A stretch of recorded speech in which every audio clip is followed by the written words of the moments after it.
दोराहट उत्तराखंड विधानसभा चुनाव 2022 से पहले कांग्रेस 16 दिसंबर को देहरादून राजधानी में बड़ी रैली का आयोजन करने जा रही है।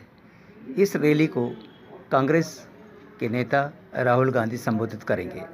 इस रैली को बांग्लादेश मुक्ति संग्राम के 50 साल पूरे होने के उपलक्ष्य में आयोजित किया जा रहा है। पूर्व विधायक मदन सिंह बिष्ट ने कहा कि 1000 कार्यकर्ता रैली में कूच करेंगे। देखिए हमारे भारत पोस्ट के वरिष्ठ संवाददाता कैलाश पुजारी की ये रिपोर्ट। बच्ची है और उसमें ये था कि इस बच्ची का पिता कौन, और देखा जाए तो अब से नहीं कई सालों से बीजेपी बेटी बचाओ बेटी पढ़ाओ इस तरह का नारा देती रही है। कई राज्यों में उन्होंने दिया, लेकिन बेटी को बचाएंगे तभी तो पढ़ाएंगे।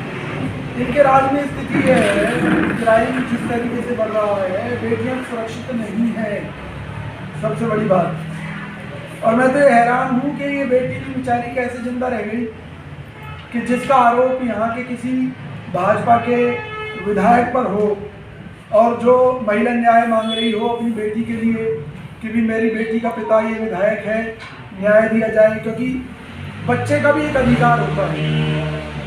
भाई ठीक है, आपने किसी स्त्री को धोखा दे दिया, आप उसके कर्मों की सजा तो आपको भगवान देगा, या अगर आपने उसके साथ जबरदस्ती की है, बलात्कार किया है तो कानून देगा। लेकिन उससे भी अलग हटकर एक और चीज़ है कि इसमें एक बच्ची भी है बीच में। उस बच्ची को उसका अधिकार मिलना चाहिए, उसको उसका पिता मिलना चाहिए। कि कल को बच्ची जब वो बड़ी होगी तो हो सकता है वो ये जो समाज है हमारा वो उसे ताने दे देकर मार दे कि इसका बाप कौन, ये तो नाजायज औलाद है, नाजायज औलाद है। तो उस बच्ची के जीवन को बचाने के लिए, इस समाज के जीवन को बचाने के लिए, क्योंकि देखिए हम समाज में क्या संदेश देंगे। आज एक विधायक ने ऐसा किया है, कल को दूसरा करेगा। नहीं सर, सवाल ये नहीं है, सवाल की ओर से किया गया पोस्टर में, सिर्फ इतना सवाल है। नहीं, एक चीज बताइए मुझे, क्या कांग्रेस पार्टी इतनी कमजोर पार्टी है कि हम अपना कोई पोस्टर छापेंगे और उसमें अपना नाम नहीं देंगे? अरे हम तो जिस दिन छापेंगे उस दिन बाय नेम छापेंगे और बाकायदा पार्टी की तरफ से छापेंगे। हमें कोई डर लगता है क्या? हम एक मांग करते हैं कि भाई अगर किसी ने ऐसा किया है तो डीएनए एक ऐसा मामला है, डीएनए जांच से सारा सबूत सामने आ जाता है, अपराधी को पकड़ा जा सकता है। अगर वो अपराधी है तो उसको पकड़ा जाना चाहिए और बच्ची को उसका हक दिलाना चाहिए।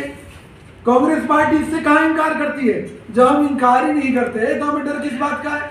लेकिन इस तरह के पोस्टर अगर छपवाए होते तो हम बाय नेम छपवाते। वो डीएनए टेस्ट को जो नहीं कर रहा है तो उनसे पूछेंगे ना, या तू देखिए ये बताने का काम पुलिस का है, क्योंकि भाजपा शासन में एक सबसे प्रमुख बात ये है कि अफसरों को दबाकर उनसे उल्टे सीधे निर्णय कराए जाते हैं। मैं एक बात तो कह, आदरणीय मदन सिंह बीजी के नेतृत्व में हमारे हजारों कार्यकर्ता यहाँ से उस रैली में प्रतिभाग करेंगे।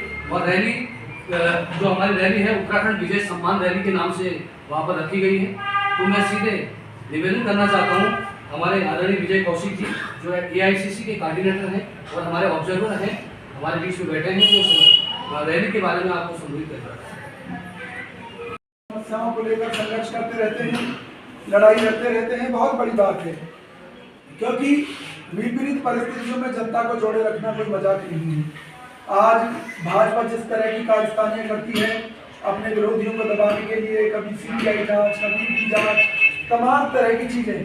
हमारे कांग्रेस के जो प्रदेश अध्यक्ष हैं, जब उन्होंने केदारनाथ में मोदी जी के तो उनके ऊपर इनकम टैक्स के छापे डाले गए, उनके अकाउंट सीज कर दिए गए, कितनी परेशानियां गणेश गोंदियाल जी को झेलनी पड़ी, बहुत संघर्ष किया। वही स्थिति कांग्रेस के हर नेता के साथ है। मुझे खुशी है कि मदन सिंह बिष्ट जी हमारे बीच में एक ऐसे नेता हैं कि जो किसी चीज की परवाह न करते हुए आप लोगों के हक की लड़ाई लड़ते हैं। आप जैसा कि मैंने आपको बताया है कि उत्तराखंड विजय सम्मान रैली जो देहरादून में